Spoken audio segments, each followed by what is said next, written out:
मुख्यमंत्री डॉक्टर मोहन यादव ने खजुराहो पहुंचकर शहीद सैनिक प्रदीप पटेल को सलामी दी है।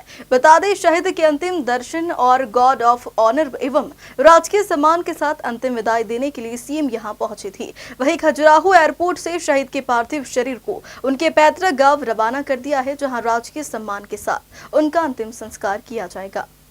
बता दें, सिक्किम में गुरुवार को बड़ा हादसा हो गया था। यहां सेना का एक वाहन खाई में गिर गया, जिससे भारतीय सेना के 4 जवानों की मौत हो गई। अधिकारियों ने बताया कि पश्चिम बंगाल के पेडांग से सिक्किम के पाक्योंग जिले में सिल्क रूट पर जो लोग जाते वक्त रेनॉक रोंगल स्टेट हाईवे पर लगभग 700 से 800 फीट गहरी खाई में फिसल गई। इस हादसे में जेसीओ समेत 4 जवानों की मौत हो गई, जिसमें कटनी जिले के विजय राघवगढ़ की हरदुआ कला निवासी प्रदीप पटेल भी शहीद हुए।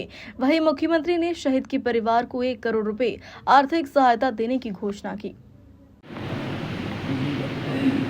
5 तारीख को हमारे अपने प्रदेश के निवासी कटनी जिले के अंदर ग्राम हरदुआ थाना विजय राघवगढ़ के निवासी भाई प्रदीप पटेल जी अपने साथियों के साथ सेना की ड्यूटी में वाहन से जाने के समय लगभग 700 फीट गहरी एक खाई में गिरे और दुर्भाग्य से सभी का डेवलपमेंट हुआ।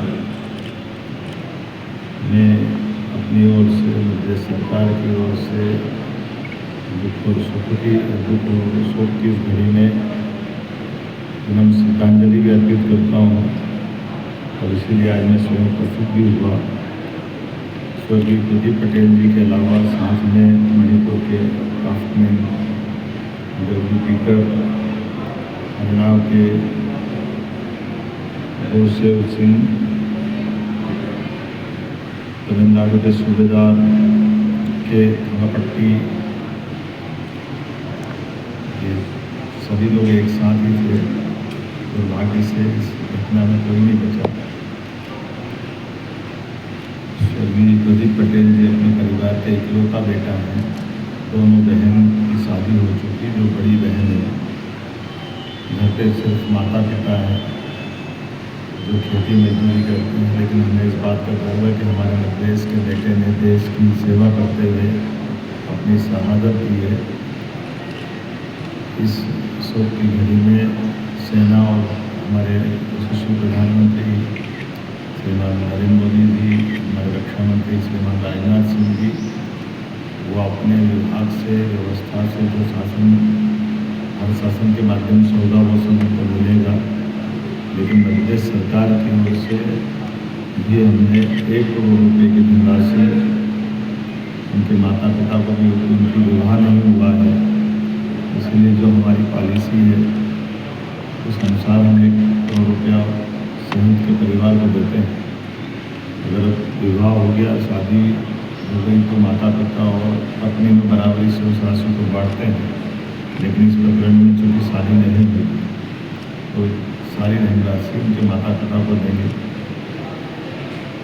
और जो बन सके हम सब इस दुख की घड़ी में परिवार के साथ भी हैं। व्यक्ति का जाना ये वास्तव में कष्टप्रद है।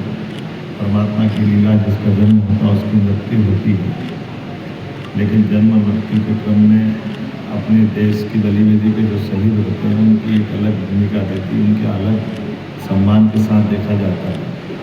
दुनिया की सारी सेनाओं में भारतीय सेना का एक विशेष स्थान है और भारतवर्ष का भी विशेष महत्व है। सनातन संस्कृति में हम सब अपने इस सर्वोच्च राष्ट्र का अपनी देह समर्पित कर दे, इससे बढ़कर सौभाग्य कुछ नहीं होता है। यद्यपि जाने वाले के परिवार में हम सबको, बाकी सबको पीड़ा भी होती है, लेकिन इस कष्ट के समय में ये संबंध भी जरूरी है। मैं अपनी ओर से विनम्र श्रद्धांजलि अर्पित करता हूँ और एक बार फिर अपने इस लावण्य सपूत की स्मृति में सरकार पूरे परिवार के साथ है। स्वर्गीय प्रदीप पटेल हमारे लिए बड़ी दुखद घटना भी है, लेकिन देश और सेना पे हमें सदैव गर्व रहेगा। हमारे जवान शांति काल हो या युद्ध काल अपनी मुस्तैदी से ड्यूटी करते हैं और वो देश की हिफाजत में अपनी बड़ी भूमिका रखते हैं। 5 तारीख के दिन एक बड़ी घटना घटी, इसमें हमारे 4 बहादुर जवानों की शहादत हुई है। उसमें मध्य प्रदेश के कटनी विजय राघवगढ़ गांव के पहरदोला नामक गांव के रहने वाले हमारे स्वर्गीय प्रदीप पटेल जी का वीरगति को प्राप्त हुआ है। मैं आज स्वयं खजुराहो एयरपोर्ट पे मैंने पुष्पांजलि अर्पित की। मैं अपनी ओर से मध्य प्रदेश सरकार की ओर से मैंने खेद व्यक्त भी किया और दुख व्यक्त करते हुए परमात्मा से कामना की कि जो पुण्य आत्मा उसको अपने चरणों में स्थान दे। ऐसे बहादुर जवानों को जीवन भर हम सब याद रखेंगे। मध्य प्रदेश सरकार की ओर से 1 करोड़ रुपए की जो हमारी धनराशि है वो उनके चूँकि विवाहित नहीं होने से उनके माता पिता को समर्पित करने का सरकार ने निर्णय लिया है। दुख की इस बेला में मध्य प्रदेश सरकार उनके साथ है। भोपाल से उमेश यादव की रिपोर्ट।